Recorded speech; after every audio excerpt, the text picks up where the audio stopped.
Bismillahirrahmanirrahim. Assalamualaikum warahmatullahi wabarakatuh. Perkenalkan, saya Muhammad Saifuddin dari Universitas Islam Negeri Mataram, Fakultas Tarbiyah dan Keguruan, jurusan Tadris Matematika. Sekarang saya semester 5 di kelas C. Baiklah, di video kali ini saya akan sedikit menjelaskan tentang barisan, deret, dan notasi sigma. Yang pertama di sini ada barisan aritmatika. Perhatikan barisan bilangan berikut ini. Kita perhatikan di barisan ini, yang A, B, dan C. Dari barisan bilangan di atas, tampak bahwa antara suku-suku yang berurutan memiliki selisih yang sama. Seperti yang A itu 1, 2, 3, 4, 5, di sana ada selisihnya 1. Yang B itu 2, 4, 6, 8, selisihnya di sana ada 2, sama semua selisihnya. Nah, barisan yang memiliki pola tersebut dinamakan barisan aritmatika. Di mana barisan aritmatika itu adalah suatu barisan bilangan yang memiliki selisih dua suku yang berurutan atau beda, selalu tetap.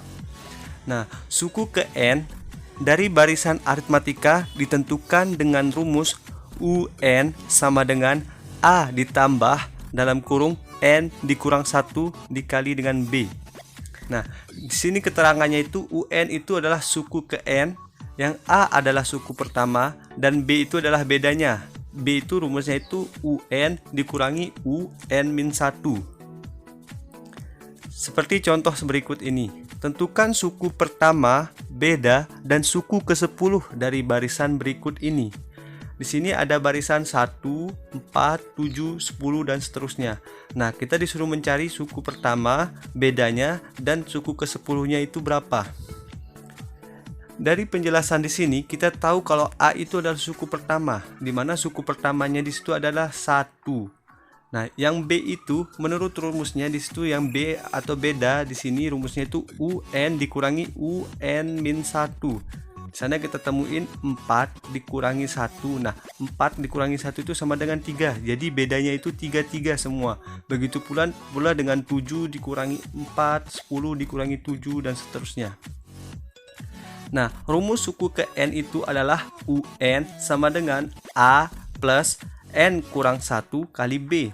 Suku ke-10 barisan tersebut adalah U10, karena yang dicari suku ke-10, jadi UN itu adalah U diganti dengan U10 sama dengan A-nya adalah 1, terus N-nya di sana diminta suku yang ke-10, N-nya diganti dengan 10 dikurangi 1, dan B-nya kita ketahui tadi adalah 3. Tinggal dimasukin saja 1 ditambah dalam kurung 10 dikurangi 1 dikali dengan 3. Sama dengan 1 ditambah 9 kali 3. Nah, U10 nya sama dengan 1 ditambah 27. Jadi U10 sama dengan 28. Nah, jadi suku ke-10 dari barisan bilangan tersebut adalah 28. Kita lanjut ke deret aritmatika. Deret aritmatika adalah penjumlahan dari suku-suku pada barisan aritmatika. Contohnya itu adalah U1 ditambah U2 ditambah U3 ditambah U4 ditambah seterusnya sampai dengan UN. Jumlah N suku pertama dari deret aritmatika ditentukan dengan rumus sebagai berikut. Rumusnya itu ada Sn sama dengan N per 2 di dalam kurung dikali dengan 2 kali A ditambah dalam kurung N-1 dikali dengan B. Nah, di sini keterangannya Sn itu adalah jumlah N suku, yang A adalah suku pertama dan B itu adalah beda.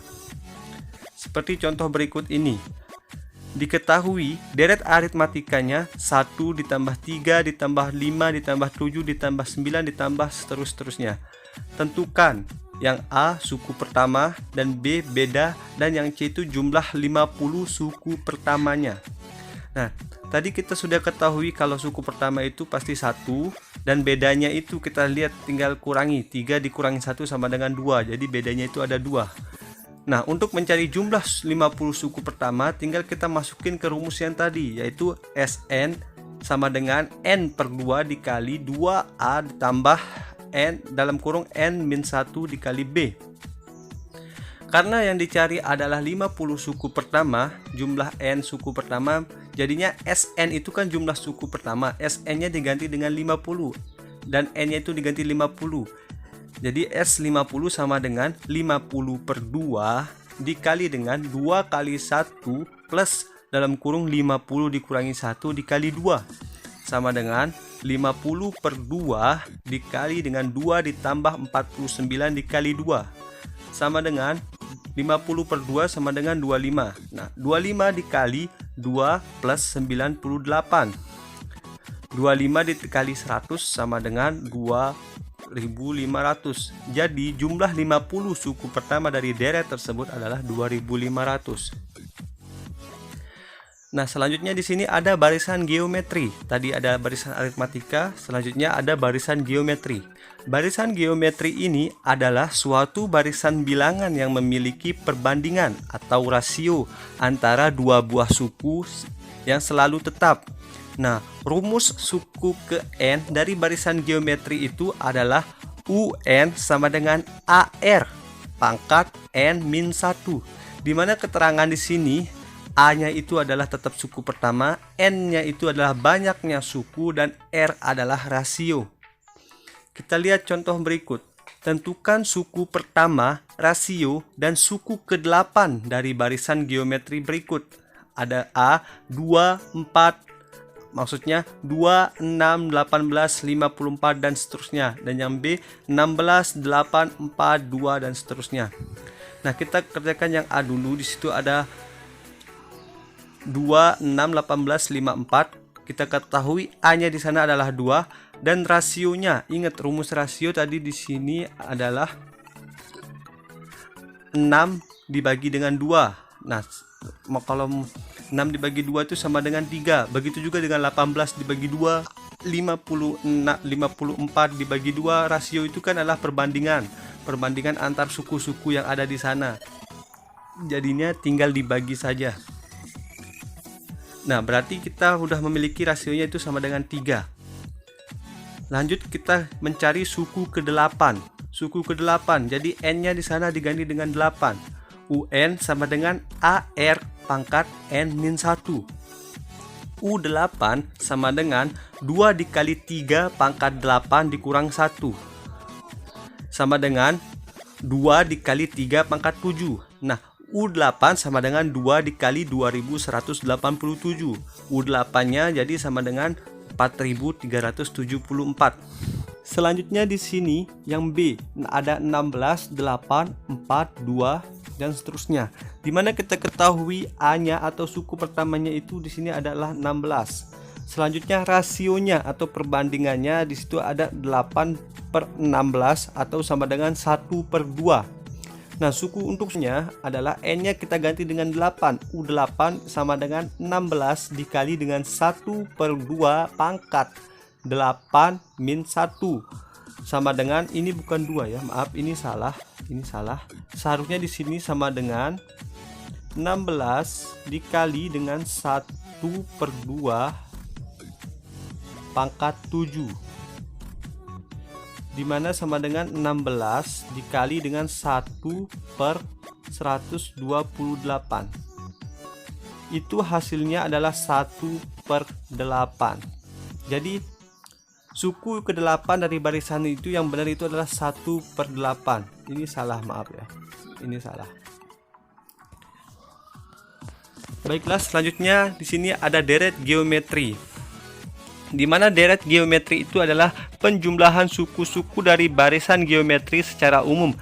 Deret geometri ditulis sebagai berikut: U1 ditambah U2 ditambah U3 ditambah U4 dan sampai dengan UN. Rumus jumlah N suku pertama deret geometri ini adalah Sn. Sn sama dengan A dikali 1 min R pangkat N per 1 min R. Yang ini, rumus yang ini untuk R-nya itu kurang dari 1, atau Sn sama dengan A dikali dengan R pangkat N dikurang 1 per R min 1. Nah, ini untuk R-nya itu lebih dari 1. Contohnya di sini, tentukan jumlah 7 suku pertama dari deret 1 ditambah 2 ditambah 4 ditambah 8 dan seterusnya. jawabannya. Kita ketahui di sana A-nya atau suku pertamanya adalah 1 dan rasionya adalah 2/1 atau sama dengan 2. Dan N-nya kita ketahui bahwa itu tentukan jumlah ke-7 suku jumlah 7 suku pertama. Jadi N-nya itu adalah 7. Nah, karena R di sana lebih dari 1 atau R-nya di sana adalah 2, maka kita gunakan Sn yang R sama dengan lebih dari 1. Yaitu rumusnya Sn A dalam kurung R pangkat N min 1 dibagi dengan R min 1. Nah, sama dengan S7 sama dengan 1 dikali dengan dalam kurung 2 pangkat 7 min 1 per 2 min 1 sama dengan 1 dikali dengan dalam kurung 128 min 1 per 2 min 1 sama dengan 1 dikali dengan 129 per 1. S7 nya itu sama dengan 129. Selanjutnya ada notasi sigma, di mana notasi sigma yang ditulis dengan lambang seperti ini, lambang sigma namanya. Yang ini adalah lambang sigma, adalah sebuah tanda yang digunakan untuk menuliskan suatu penjumlahan secara singkat. Lambang notasi sigma merupakan huruf besar Yunani yang berasal dari kata asing itu sum yang artinya jumlah. Nah, di sini adalah bentuk sigma, bentuk dasar sigma seperti ini, di mana yang 5 ini adalah sigmanya. Nah, 5 ini adalah batas atas, angka terakhir yang harus dicapai, maksudnya itu batas atas. Di sini ada 5, ada berapa, mungkin di sini berupa bilangan yang lain. Nah, selanjutnya di sini yang ini K sama dengan 1, maksudnya di sini K ini boleh simbol indeks penjumlahannya ini boleh mana-mana, bisa A, B, C, D, E, F, G, H, I, J, K. Biasanya kita gunakan juga I biasa digunakan, indeks yang akan dimasukkan sebagai variabel di dalam fungsi. Nah, ini yang 1 ini adalah batas bawahnya. Tadi kan 5 adalah batas atas, kemudian 1 ini batas bawahnya, di mana batas bawah itu angka pertama untuk memulai penjumlahan. Nah, untuk ini yang A dalam kurung K ini adalah fungsi atau formulanya, persamaan yang harus dilakukan untuk setiap indeks dari batas bawah hingga batas atas. Jika AM plus 1, AM plus 2 sampai dengan AN merupakan bilangan real, dan M dan N itu merupakan bilangan bulat sehingga menjadi M kurang dari sama dengan N, maka dapat dinyatakan dengan sigma A1 I-nya dari M sampai dengan N sama dengan AM plus 1 plus AM plus 2 sampai dengan A plus N. Maksudnya sampai dengan AN. Di sana kan batas atasnya adalah N. Dalam notasi fungsi, definisi di atas tersebut dapat kita nyatakan antara lain seperti ini. Sigma Fi, I-nya dari M sampai dengan N sama dengan Fm plus Fm plus 1 plus Fm plus 2 sampai dengan Fn. Jadi simbol sigma dari I-nya itu sama dengan dari M sampai dengan N tersebut dapat menunjukkan penjumlahan dengan huruf I, dapat disebut juga sebagai indeks penjumlahan, dan akan mengambil nilai bilangan bulat yang berurutan mulai dari M dan diakhiri dengan N. Nah, di sini ada sifat-sifat notasi sigma, bisa kita lihat ada 9 sifat-sifat notasi sigma yang bisa kita gunakan untuk menyelesaikan soal-soal yang menggunakan sigma. Kita lihat ke contoh soal yang di sini ada contoh soal sigma. Berapa nilai notasi sigma berikut? Nah, kita lihat di contoh soal yang ini. Maaf. Contoh soal yang ini di sini. Kita lihat ini menggunakan sifat yang mana? Di sini kita lihat di sini ada sifat yang kelima, sifat umum dari notasi sigma. Nah, rumus yang inilah yang kita akan gunakan. Kita lihat sigma dari 3K kuadrat plus 4K, di mana K-nya itu dari 1 sampai dengan 4. Penyelesaiannya bisa kita bagi menjadi 2 sigma yang di soal tersebut kita menggunakan sifat nomor 5. Kita lihat sifat nomor 5 kan sama seperti soal ini. Kita bisa merubah dia menjadi 2 sigma, yaitu sigma 3K kuadrat K-nya dari 1 sampai dengan 4 ditambah dengan sigma 4K K-nya dari 1 sampai dengan 4. Nah, kemudian langkah berikutnya itu karena masing-masing notasi sigma terdapat konstanta, maka kita dapat dijabarkan lagi sebagai berikut. Dapat dijabarkan lagi. Di sana kan ada sama-sama konstantanya 4 dan 3. 3 sama 4 itu bisa kita keluarkan. Maksudnya bisa dikeluarkan ke depan, dikedepanin. Seperti ini maksudnya. Sama dengan jadinya 3 sigma K kuadrat, dimana K nya itu dari 1 sampai dengan 4 ditambah dengan 4 sigma K, K nya dari 1 sampai dengan 4. Setelah itu lakukanlah penjumlahan sesuai dengan penjabaran sigma, ya ini dengan mengganti K dengan batas-batas penjumlahan, yaitu batas bawahnya adalah 1 sampai dengan 4, batas atasnya 4. Selanjutnya kita lihat di sini sudah ditemukan hasilnya 3 dikali dengan sigma dari K kuadrat tadi adalah 1 kuadrat ditambah 2 kuadrat 3 kuadrat sampai dengan 4 kuadrat, itu batas atasnya adalah 4.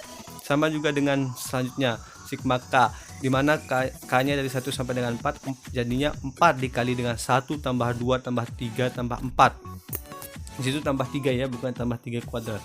Jadi di sana adalah sama dengan 3 dikali dengan 30 ditambah 4 dikali 10, jadi sama dengan 130. Jadi nilai dari sigma 3K kuadrat tambah 4K, dimana K nya dari 1 sampai dengan 4 adalah 130. Baiklah, sekian dari saya, kurang lebihnya saya mohon maaf. Apabila ada kesalahan mohon diperbaiki agar bisa menjadi lebih baik lagi penjelasannya. Terima kasih. Wassalamualaikum warahmatullahi wabarakatuh.